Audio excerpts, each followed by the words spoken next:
Welcome to the Sagebrush Trail. Stories of the West, from the frontier to the Yukon. I'm Mardell, reading Crossing the Plains, Days of 57 by William Audley Maxwell. Chapter 13, Into the Settlements. Having begun the ascent of the lofty and precipitous east slope of the Sierra Nevada mountains, one night about the 1st of September, the campsite selected was at a spot said to be directly on the boundary line between Nevada and California. Lounging after supper about a huge bonfire of balsam pine, the travelers debated the question whether we were really at last within the limits of the Mecca toward which we had journeyed so patiently throughout the summer.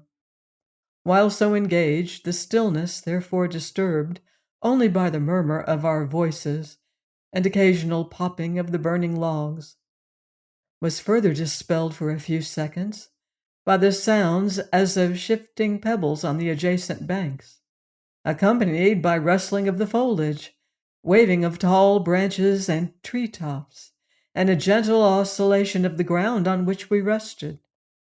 These manifestations were new to our experience, but we had heard and read enough about the Western country to hazard a guess as to the significance of the disturbance. Jack, aroused from his first early slumber of that particular evening, raised himself on an elbow and asserted confidently, "That settles it. We are in California. That was an earthquake." Appearing already to have caught the universal feeling of Western people regarding the matter of quakes, he chuckled in contemplation of his own perspicacity and calmly resumed his recumbent attitude and his nap. The summit of the Sierras was reached within about 2 days from the commencement of the ascent. We met no people in these mountains until we had proceeded some distance down the westerly slope and reached a mining camp near a small gushing stream that poured itself over and between rocks and a tortuous gorge. The camp was a small cluster of rough shacks built of logs, split boards, and shakes. As if dropped there by accident, they were located without any regard for any sort of uniformity. These were the bunk cabins of the miners, some of the diminutive structures being only of size sufficient to accommodate a cot, a camp stool, and a wash basin.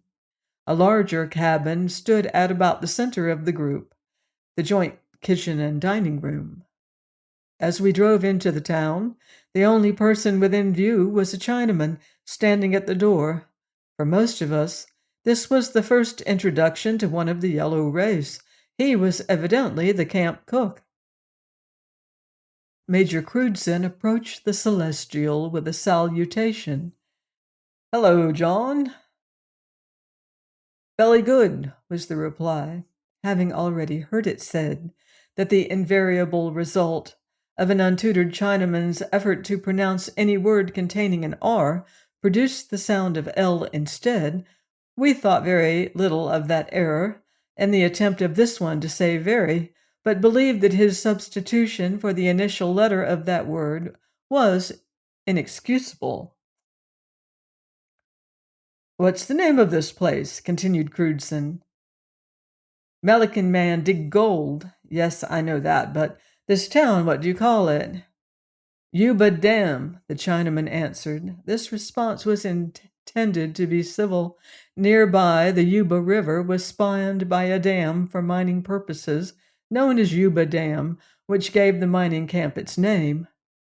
Further on, we came to the first house that we saw in California, and it was the first real house within our view since the few primitive structures at Nebraska City on the west shore of the Missouri River faded from our sight the preceding spring. During a period of about 4 months, our company had traveled thousands of miles through varying wilds, in all of which not one habitation, in form common to civilization, had been encountered. Seldom has civilized man journeyed a greater distance elsewhere, even in darkest Africa, without passing the conventional domicile of some member of his own race. Long ago, such an experience became impossible in the United States. This house was a small wayside inn situated where a miner's trail crossed the emigrant route. A roughly made two-story frame building with a corral adjoining at which mule-pack trains stopped overnight when carrying supplies from Sacramento and Marysville for miners working the gold placer diggings along the American and Yuba rivers. We camped beside the little hotel, and the next morning were for the first time permitted to enjoy a sample of the proverbially generous California hospitality when the landlord invited our entire company into his hostelry for breakfast. Our entrance into California was in Nevada County, thence through Placer, Sacramento, Solano, and Napa, and into Sonoma. Over the last 100 miles, we saw evidence that the valleys, great and small, were rapidly filling with settlers. The last stream forded was the Russian River, flowing southwestwardly through Alexander Valley to the sea. Having crossed to the western shore, our motley throng found itself in the settlement embracing the village of Healdsburg, an aggregation of perhaps a dozen or 20 houses. There our worn and weather-stained troop made its final halt, and the jaded oxen on whose endurance and patient service so much, even our lives, had depended, were unyoked the last time on September 17th, just 4 months after the departure from the Missouri River. Considering all the circumstances of the journey through 2,000 miles of diversified wilderness, during which we rested each night in a different spot, it seems providential that on every occasion when the time came for making camp, a supply of water and fuel was obtainable. Without these essentials, there would have been much additional suffering.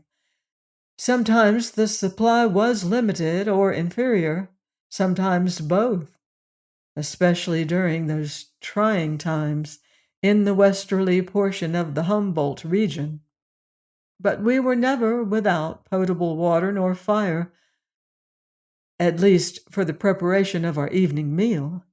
Nature had prepared the country for this great overland exodus from the populous East, a most important factor in the upbuilding of the rich Western Empire, theretofore so little known, but whose development of resources and accession of inhabitants have since been the world's greatest marvel for more than 100 years. As I look back through the lapse of nearly 60 years upon that toilsome and perilous journey, notwithstanding its numerous harrowing events, memory presents it to me as an itinerary of almost continuous excitement and wholesome enjoyment, a panorama that never grows stale, many of the incidents standing out to view on recollection's landscape as clear and sharp as the things of yesterday. That which was worse seems to have softened and lapsed into the half-forgotten, while the good and happy features have grown brighter and better with the passing of the years. Whether pioneers in the most technical sense, we were early Californians who learned full well what was meant by crossing the plains. Join me next season for a new exciting adventure in the Winds of Chance by Rex Beach, here on the Sagebrush Trail.